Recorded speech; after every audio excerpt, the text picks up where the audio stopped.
പാട്ടബാക്കി നാടകം വീണ്ടും അരങ്ങിലെത്തുന്നു. സിപിഐയുടെ 100ാം വാർഷികത്തിന്റെ ഭാഗമായാണ് നാടകം വീണ്ടും കേരളത്തിലുടനീളം അവതരിപ്പിക്കുന്നത്. 1937 വടക്കേക്കാട് പഞ്ചായത്തിലെ കുരഞ്ഞിയൂരിൽ വെച്ച് നടന്ന പൊന്നാനി കർഷക സമ്മേളനത്തിൽ അവതരിപ്പിക്കാനാണ് വയലത്തൂർ കടലായി മനയിൽ വെച്ച് കമ്മ്യൂണിസ്റ്റ് ആചാര്യൻ കെ ദാമോദരൻ പാട്ടബാക്കി നാടകം രചിച്ചത്.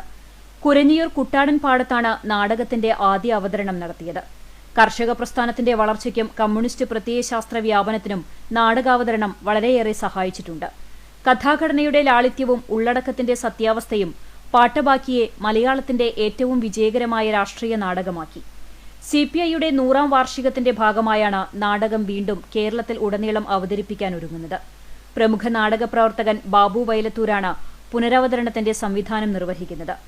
കൊടമന നാരായണൻ നായർ സ്മാരക മന്ദിരത്തിൽ ചേർന്ന നാടകാവതരണ ആലോചന യോഗം സിപിഐ തൃശൂർ ജില്ലാ സെക്രട്ടറി കെ വത്സരാജ് ഉദ്ഘാടനം ചെയ്തു.